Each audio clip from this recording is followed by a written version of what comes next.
Who doesn't want to be happy in their life? You want to, and so do I. There's nothing wrong with this.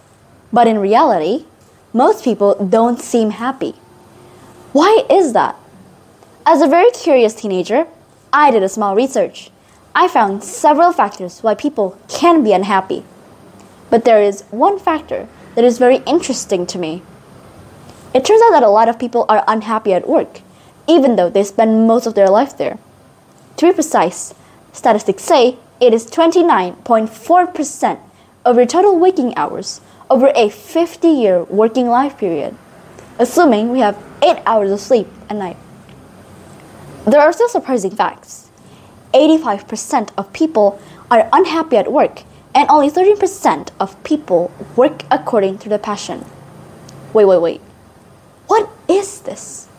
For me, doing the same routine for 50 years is not a life, especially if you hate it. This doesn't make sense. Really, I don't want to become this type of person. I want to do something I love my entire life, which is my passion. So I also searched with enthusiasm, what is my real passion? Unfortunately, my journey to find out what my passion is not as easy as I previously thought. I've ever tried swimming, learning to code, singing, dancing ballet, drawing, and many other things. It is true that I like all of it, but that's just it. It doesn't make me excited until I'm confused. Where is my passion? My relentless search has finally paid off. I still remember that day. I was with my dad, waiting for my mom who teaches at a street children's school. From the inside of my car, I saw a group of small children holding hands while singing happily. And they entered the small house where my mother was teaching. Satu-satu, aku sayang ibu. Dua-dua, juga sayang ayah. Why are they so happy? Somehow, I wanted to follow them into the classroom. It just makes me curious. Why are they so eager to enter that slum classroom? When I went inside, the atmosphere was completely foreign to me. The room was small and full of little children in rumpled clothes because they spent their time on the street under the bridge. When the volunteers distributed the study questions, they fought each other, so eager to learn. My eyes landed on a little girl. She was the one who entered the class while singing. A small little finger trying so hard to write the letter A. She looks very troubled. At the time, I immediately approached her and taught her. It didn't take long. She could make a perfect A. She looks very satisfied and happy. Strangely, as I've infected, not only was she happy, my heart was full of happiness. And not just full, but really overflowing. I never forget that beautiful moment. Finally, I know my passion now. I want to help others. When I see the smile of others, that makes me happy. So my future job will be related to helping others. And I don't just job there. I joined several other programs to help small children in rural Indonesia. It's not a grand program, but it means a lot to those who need our help. In my hand, a letter from my parents' foster children. Yes, they are my brothers and sisters. The contents are full of gratitude. This is what keeps my spirits up. For my friends who are looking for your passion, keep fighting. Your efforts will surely pay off sweetly.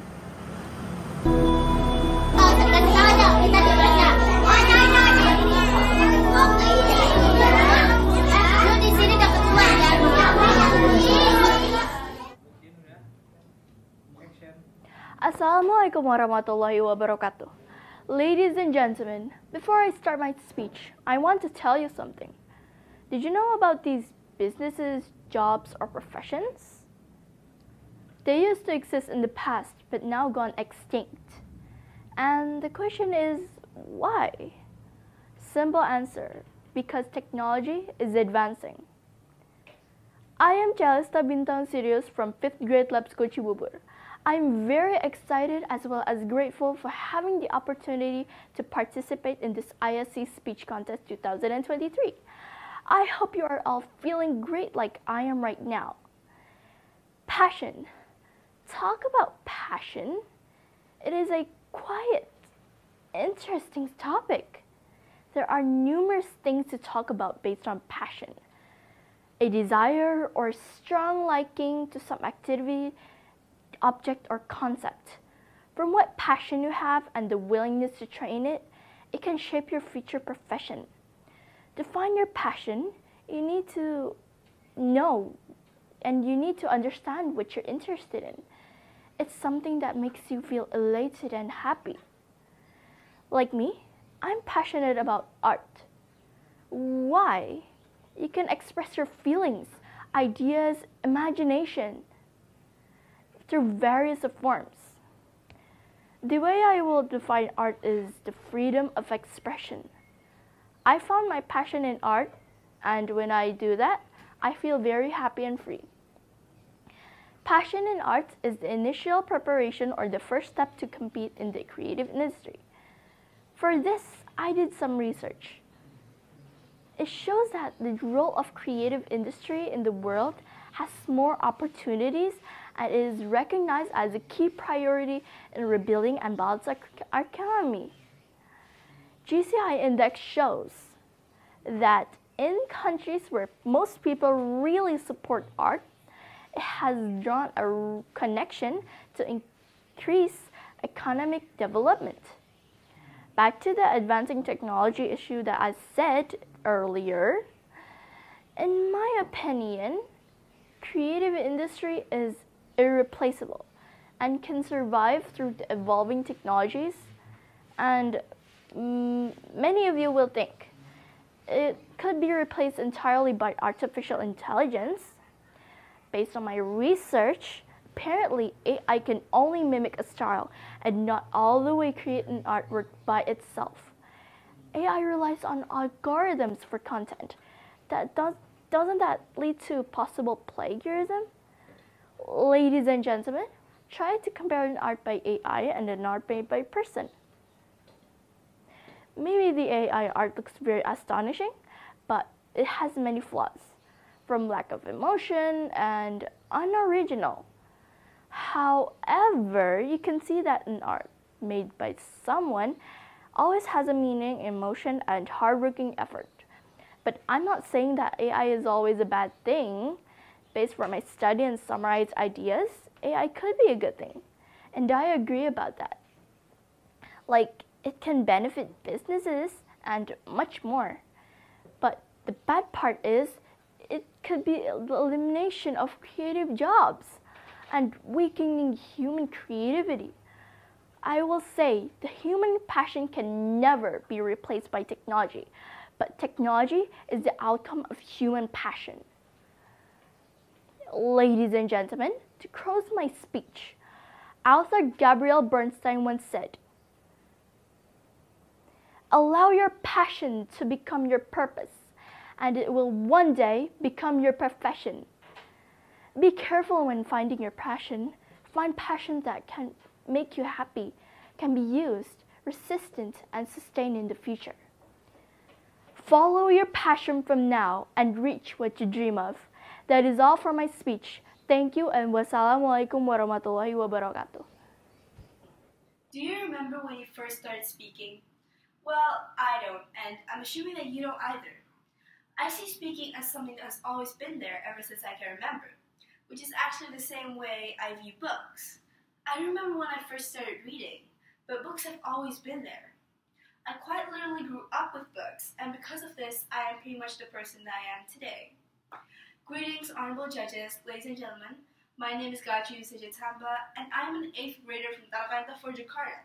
And I am here today to present my speech on what I'm passionate about, which is reading. From the years I've spent reading, I've learned they can help me gain a lot. For example, I learned to be open-minded from reading. You see, back then I was a pretty stubborn and narrow-minded kid. If my opinion on something was like this, then it would stay like this. And back then my opinion was no other genre except fairies, princesses, and ballerinas are readable for me. But one day I was at home bored, and I've tried many things to help me entertain myself. So I decided to take a sneak peek at one of my brother's books, even though most of his books are in the adventure genre. I tried a book from a series I've watched, the famous 5 series, and surprise, surprise, I was hooked with the story. I tried another, and another, and another. I tried a book that was a part of the series, something that I've never heard of at all, and I enjoyed it. From then on, I learned to not judge new things and to be open to trying new things. And not only with books, but with food, sports, and even people. I made a few unexpected friends because of this. My parents also encouraged my love for reading. We moved quite often back then, but in every house we lived in, they always ensured that there was place for all our books. They also offered to lend my books to my friends, which I thought was a fun idea because I liked to read in school, and sometimes my friends would come over and take a look at what I was reading. So one day I decided to ask if they wanted to borrow any of my books. None of them were interested, and I was pretty fine with this back then, but when I think about it now, I don't think I even had many friends that were genuinely interested in reading. I was curious if this happened in other schools too, and I did some research. And according to a data survey that was released in 2019, Indonesia was ranked 62 out of 70 countries with a low literacy rate. And according to data from UNESCO, Indonesian people's interest in reading is 0.001%. So it basically means if 1,000 Indonesians were put in a room, there's a big possibility that only one would be genuinely interested in reading. I think not many people are interested in reading because they didn't read much when they were a child, so they didn't get used to it when they were older. I see a lot of kids these days already have their own phones before they turn 10, before they turn a 2-digit number, and I think that these phones should be swapped with books. But why do I think that we should start reading since childhood? It's pretty simple, really. Reading helps us gain information, and not just basic knowledge, but for finding out new things too. We can find out about courses with a discount price, or competitions in things you're good at. We can also find out about maybe a scholarship. And even if you don't need any of those examples, like you don't need a scholarship to get into a school or college because you want to start your own business instead, you still need to read to gain information and understanding on how to start. I think that we can encourage reading by installing libraries everywhere. It can be big, it can be small, or maybe a fun book event where everyone can swap books. And we can have mobile libraries, which is where a van carries books around and stops at certain places so people can read there. These mobile libraries can be for small village areas. And if there isn't a library near and we currently don't want to spend money, instead of buying or borrowing books, we can download apps just like iPusnas, for example, which is a digital library made by the Indonesian National Library.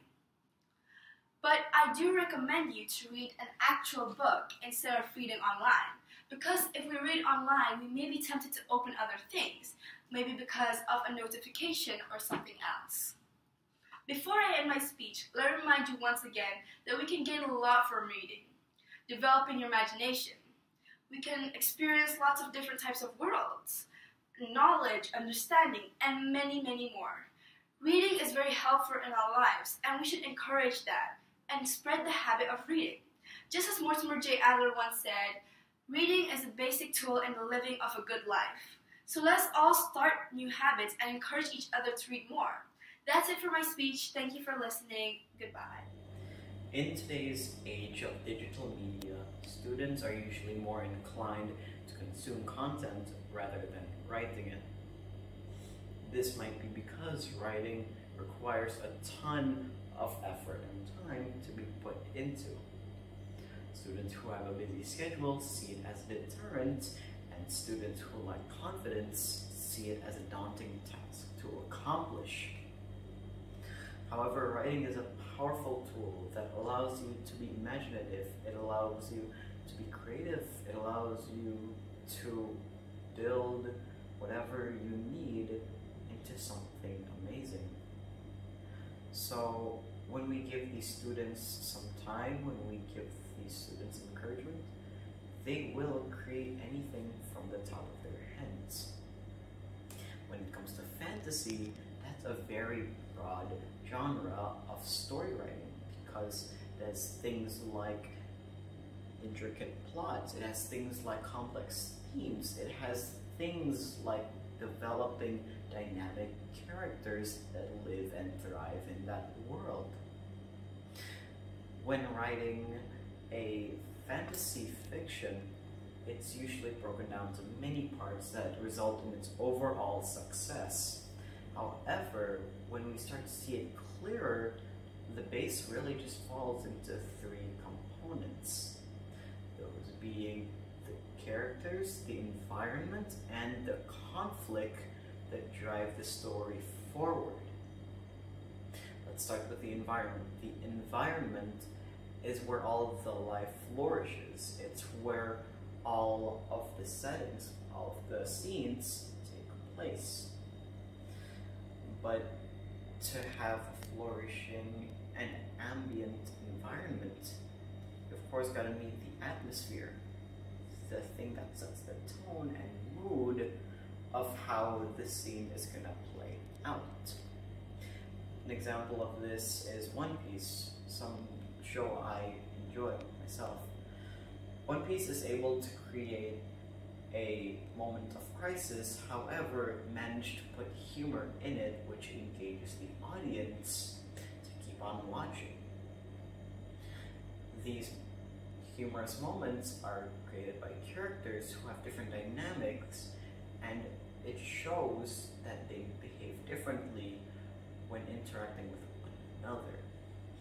Characters have their own ambitions, they have their own personalities, they have their own goals, they have their own powers that reflect upon themselves.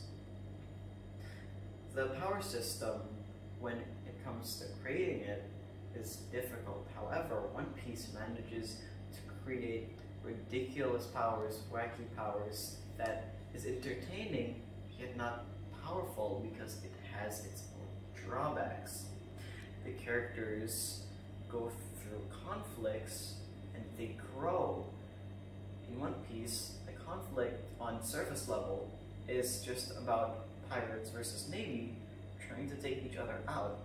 This adds more of a moral dilemma because the main characters are pirates, usually seen throughout history as the villains.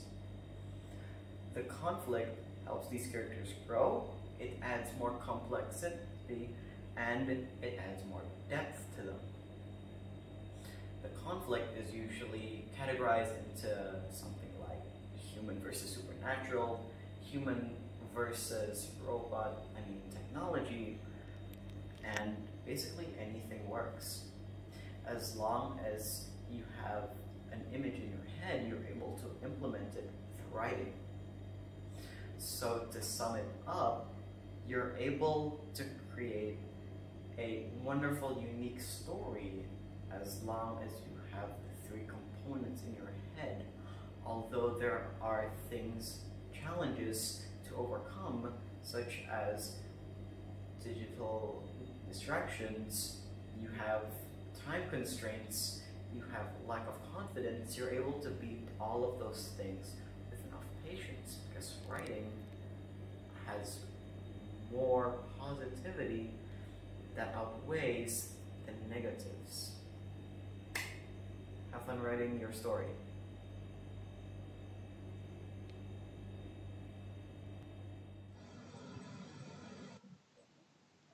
Mental health is a critical part of our well-being. However, it's sadly often overlooked. See, we often talk about other illnesses, right? Cancer, heart disease, you name it. But when it comes to mental illnesses, why is it something so fragile to talk about? Why is everyone so scared to talk about it? We often forget or don't even realize the fact that mental illness is one of the leading causes of death. However, it's sad and unfortunate that the majority of people overlook the critical issue regarding mental health. Which is why, in my speech today, I want to discuss even deeper about mental health. Hi, my name is Audrey and I'm from Santa Ursula Junior High School. I'm here today to talk about the importance of mental illness and why it's such a crucial thing to discuss. Before I even start my speech, let's get to know more about this matter, right? What are mental health issues then? Conditions known as mental health disorders have a huge impact on a person's social, emotional, and psychological health. See, these circumstances affect how people feel, how they think, and how they act. This heavily impacts our productivity and our self-esteem too. So there's the stigma around our community and culture that associates mental health to spirituality and a forbidden subject. Due to this, the topic of mental health never really gets brought up and discussed, leading to stigma and discriminatory problems towards mental health and mental illnesses. This, in my opinion, is horrible, because mental illnesses leading to suicide is the fourth leading causes of death among 15 to 29-year-olds globally, and 77% of global suicide that occur in low and middle-income countries. It is clear that we should discuss more about mental health and in turn change the stigma around mental health. We are living in a generation that has some of the highest suicide rates since the World War II. We were never prepared for addressing these issues, never prepared to face this issue in general. We grew up not knowing what mental health issues actually are and could only laugh it off when there's a joke regarding this matter. Our generation is literally struggling, just from the education system that is built in such a way that they pressure us students to overachieve. In doing so, students aren't taking care of themselves well. They would pull all-nighters, live off caffeine, abandoning all rationale of self-care and mental health. On top of that, there's this pressure from parents and society to constantly be the best in everything we are doing and to constantly be productive. We are well aware of what we're doing is wrong. We are all struggling at home, in school, but nothing is helping. We see that schools are trying to help, right? By hiring more and more school therapists for us to get this free counseling sessions. They're trying so hard to make a change, but it's not enough. See, these services are not accessible for all youth. We need to make it into a regular classroom setting and not make it just a session type of thing. It would just result in students not getting help until they are actively in crisis. Schools are doing it all wrong. So having mental health education in school is literally mandatory from a young age.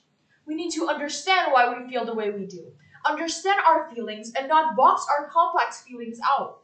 By this, we would understand better how to talk to someone, how to seek help regarding this matter, to know the signs of mental illness, and most importantly, know how to cope with this illness.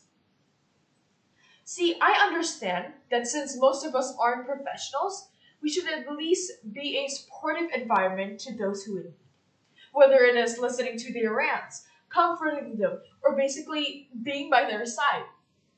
We need to help create this supportive environment where students feel comfortable talking about their feelings and could seek help whenever they need it. Because not everyone has the guts to step forward. Not everyone has the guts to say, I need help. I myself won't even talk to my family about my own problems that I'm facing.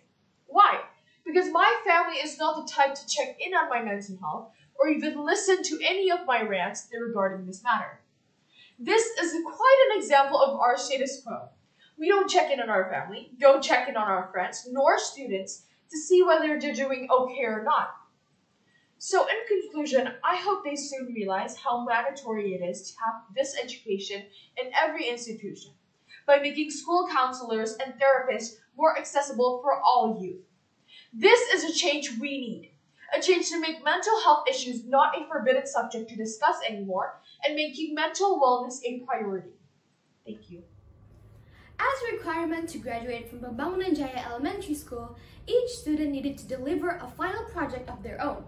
We were encouraged to make a project that was related to at least 3 subjects in our school with something that we like or something that we are passionate about. For me, this is a part of my final project. Here I am. It was a home for many years, and yet I left and disappeared. My here I am to place nowhere, it calls my memories. I wonder how to build a time machine. Assalamualaikum warahmatullahi wabarakatuh. I'm Niora, a 7th grader from SMP Pembangunan Jaya Bintaro. It's a pleasure for me to be able to participate in the Indonesia Science Center Speech Contest 2023. I proudly present to you my final project, because not only was it awarded as the best final project in my school at the time, it is also related to the theme that I would like to deliver today: passion. Ladies and gentlemen, my final project is making an original song and presenting it as an animated music video. The lyrics and the basic melody took me only 2 to 3 days, but the animation was done layer by layer manually on my iPad in 1 month. It took more than 1,000 layers to get the animation working. Quite a work, isn't it? But I enjoyed the process and I was proud with the results. When you enjoy something that you do, a hard and big job will be easier for you to do. Passion is a strong desire that can get you to do amazing things. Like my final project, it was combining my passion for singing, writing, animating, and even digital drawing. See? Passion makes one's talent blossom. Talent is usually natural born, but in some cases it can be learned. Talent is like a raw diamond that needs to be cut, polished, and put on a nice golden ring to become exquisite jewelry. Passion will make your talent stand out. Ladies and gentlemen, 9 years living in Oman, I became friends with the stage. I got invitations to sing on many local, national, and even international events. But the best experience there was the opportunity to act on the most prestigious stage in Oman, the Royal Opera House Muscat. There I played as an extra in several plays and interacted with many actors and actresses from all around the world. They showed me about professionalism, they showed me how to act, discipline, and of course, I also learned about the teamwork and hard work in producing a play. Ladies and gentlemen, your passion can be beneficial for you. Not only awards like trophies or certificates, but also income from it, like mine. My passion for singing and acting made me capable of buying my own iPad with my own money. And with this iPad, I also found another passion, which was animating and digital painting. And that I used to make my final project. Did you know that your passion can also become your career? Yes, and it will be such a bliss to have a career that is also your passion. This is what I want to pursue. This is what I need to make my passion in music turn me into a singer in the future. Ladies and gentlemen, my parents always told me that great talent is meaningless without hard work and courage. I keep this on my mind to encourage me whenever I feel down and not in the mood. Practice, practice, practice. This is what I need to improve my talent and become successful in the future. Even though I'm good at art, like I said earlier, I cannot be successful without courage, hard work, and determination. Because success belongs not to those who are talented, but to those who are determined. I'm so grateful to have parents who free me to choose my passion, my path, and doing what I love. Ladies and gentlemen, to be good at something, you must do what you love and love what you do. Thank you. Wassalamualaikum warahmatullahi wabarakatuh.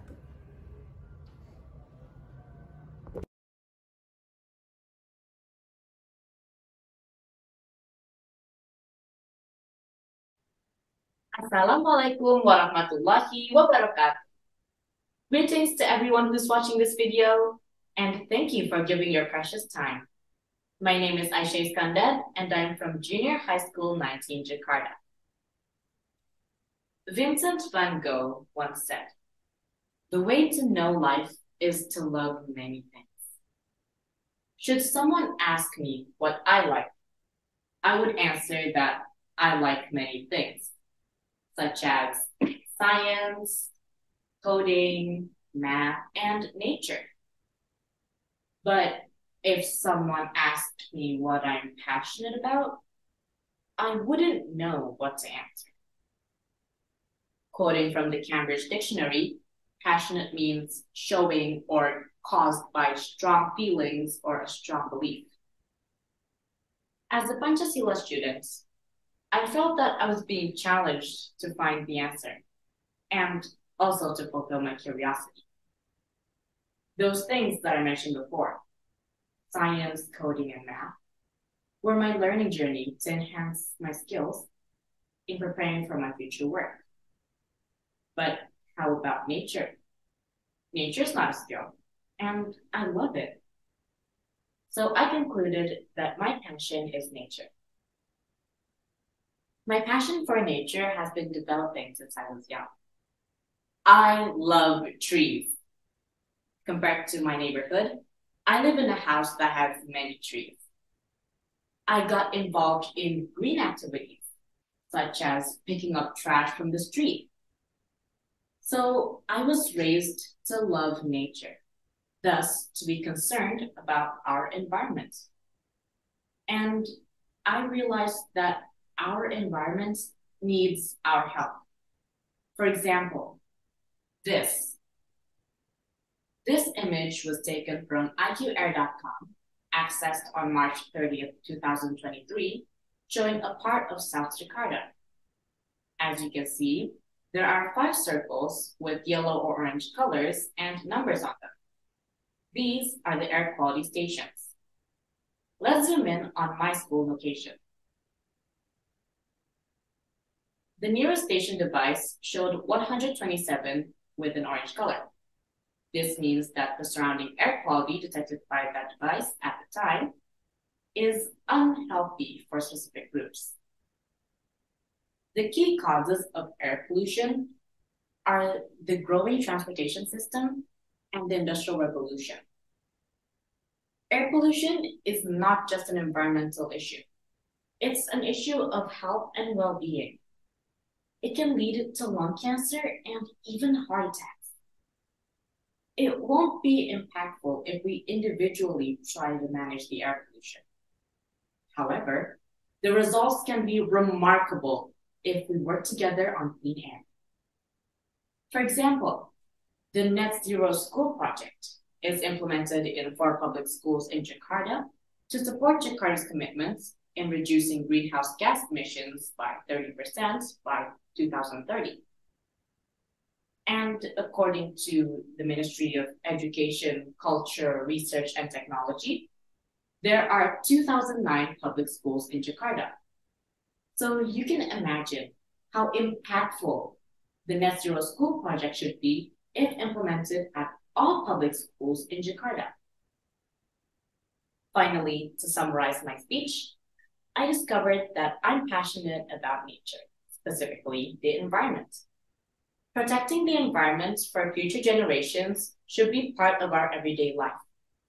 The quality of the environment is heavily impacted by air pollution, making it unsafe for human life.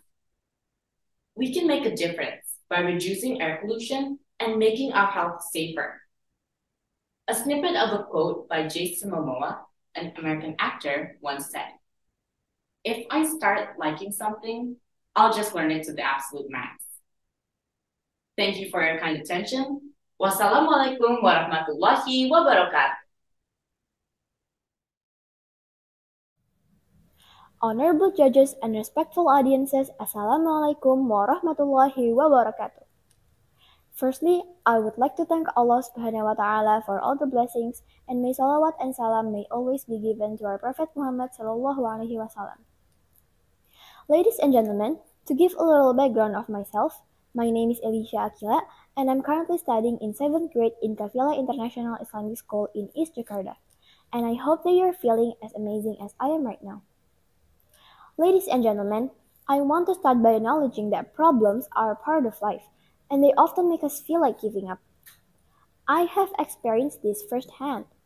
As a student, I often face challenges that seem insurmountable, especially when it comes to my after-school English and Arabic lessons. There are times when I feel stressed and overwhelmed, and I find myself wanting to quit. But today, I want to share with you how the novel entitled Hujan by Tadalie rekindled my fighting spirit and inspired me to pursue my passion for reading despite the challenges I face. First, let me provide some background on the book. Hujan tells the story of Lyle and Esok, two young people who were forced to survive after a devastating earthquake. What I love about this book is its message. No matter how hard life gets, we must always keep trying. We must never give up. When I first read Hujan, I was going through a tough time. I was struggling with my studies and I felt like giving up. But the book reminded me that if I want to be successful, I have to study and try hard, and I must never give up. But why is it so hard to keep trying in the face of adversity? A study published in the journal Neuron in 2016 titled Nociceptin or Orphanin FQ suppresses dopamine release in the nucleus accumbens, a microdialysis study in rats by Katsuyuki Kaneda, Kazuhiko Takahashi, and their colleagues, found that our brains have a natural tendency to give up when we face challenges. There are nociceptin neurons in our brains that become active when we try hard but don't get what we want. And this can reduce the release of dopamine in the nucleus accumbens, a brain region that plays a critical role in motivation and reward processing. So, how can we overcome the natural tendency to give up scientifically? Now that we understand the science behind giving up, let's talk about how we can overcome it. One potential way is to find ways to boost dopamine levels in the brain. As I mentioned earlier, dopamine is a neurotransmitter that is associated with motivation and reward, and its release is inhibited by nociceptin. There are several strategies that have been shown to increase dopamine levels in the brain, such as exercise, social interaction, listening to music, or engaging in activities that are pleasurable and rewarding. For me, personally, I find that watching movies or reading books about people who are persistent and diligent helps boost my motivation. I always try to think optimistically, using failure as a lesson and finding strong reasons why I should keep trying. I also remind myself that problems are a part of life, and it's important to rest when we need to. Additionally, surrounding myself with optimistic people who give me motivation and inspiration has been helpful. Which brings me to the reason I'm here today, to share with you how the novel entitled Hujan by Tadalie has helped me overcome my own challenges and find motivation to pursue my passions.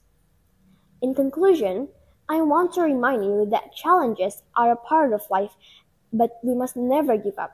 We must find ways to boost our motivation and overcome the natural tendency to give up. Whether it's through reading a book like Hujan, engaging in activities that are pleasurable and rewarding, or seeking out cognitive behavioral therapy. There are many strategies that can help us keep going. So, let's keep trying, keep pushing forward, and never give up on our dreams. Thank you. Wassalamualaikum warahmatullahi wabarakatuh. This book has changed my entire life. Assalamualaikum warahmatullahi wabarakatuh. Ladies and gentlemen, honorable judges, and all of my new friends who are participating in this English speech competition. I am Keira from MTS Bangunan UIN Jakarta, and I'm glad to be able to speak here today because I'd like to share my journey in finding my passion and how this specific book has helped me. Let me give you a bit of a backstory. Drawing has always been my cup of tea. It's my all-time favorite thing to do since I was a child, and I seem to really like scribbling on a piece of paper, drawing a stickman or a mythical creature, or even a comic about a prince and a princess falling in love in the midst of war. But at 5th grade, I dropped my hobby. My only coping mechanism. Why? Because it wasn't cool. Drawing wasn't a particular hobby or talent that people desire back then, and it was actually considered something quote-unquote nerdy. I really hated that term, and I really cared of what others would think of me. And besides, drawing isn't a legitimate full-time career, right?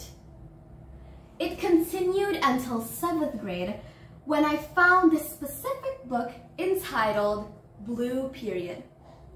The story consists of the main character, Yatora Yaguchi, a high schooler who feels as though he's drifting through a very boring and predictable life. Until he came into the art club room to see a beautiful half-finished painting. He was mesmerized and quite interested at the least, but he was hesitant because he had the same thought as me. Drawing isn't cool, and it isn't a real full-time job too, so why are so many people putting that much effort onto it? His perspective changed when one of his art teachers said to him, "I think you try to appease your surroundings a bit too much, Yaguchi. Personally, I would like to know what you yourself value." Those words struck like lightning to Yaguchi. He realized, why was it so hard for him to admit that he liked something? And oh boy, it struck me too. I also realized, why did I care so much about what others would think of me when this is what I enjoy? This is what I particularly want in life. And so I dove deeper into the world of art, and eventually I realized that drawing is my passion. And for that, I'd like to thank the author, Yamaguchi, for creating this perfect masterpiece. The way he portrayed how young artists feel and how accurate it is so crazy. And I'm sure that a lot of young artists out there felt inspired by this book. Fact is, a lot of teenagers from all over the world are struggling to find their own passion. Why? Because a research from HarvardBusinessReviews.org said that a lot of teenagers tend to wait for that passion to come itself. And it's a major mistake. Let's take a look at this Rubik's Cube. When you see a Rubik's Cube, you think of, how am I supposed to solve it? How am I supposed to match all the colors together? So you actually explore. Am I supposed to go up or down, or am I supposed to go left or right? Because fact is, this Rubik's Cube isn't going to solve itself, right? And it applies to life as well. Search new paths, new hobbies, and learn new things. In that way, you get an idea of which one you're most comfortable in, which one you did the best, and most importantly, which one did you enjoy the most. Because you shouldn't care what others think and whether it's a real career or not. And I know at the end, you will be able to match all the colors together. Well, ladies and gentlemen, that is all for my speech. Thank you so much for listening and have a nice day. Wassalamualaikum warahmatullahi wabarakatuh. From strange creatures trying to devour you. If you survive, countless armies will pursue you. When you wander too far, invisible beasts will hunt you down. Eats or gets eaten. That's the insect world. Hello everyone, honorable judges, ladies and gentlemen. My name is Kiandesha Gabriel Daniel Abaripitoy from State Junior High School 115 Jakarta, and I have a question. Do you know what an entomophile is? I am an entomophile, which means I am interested in insects. Since I was little, I am very intrigued by insects. From the ones in our backyard, like ants, grasshoppers, ladybugs, to the ones around the world, saved from strange creatures trying to devour you. If you survive, countless armies will pursue you. When you wander too far, invisible beasts will hunt you down. Eats or gets eaten. That's the insect world. Hello everyone.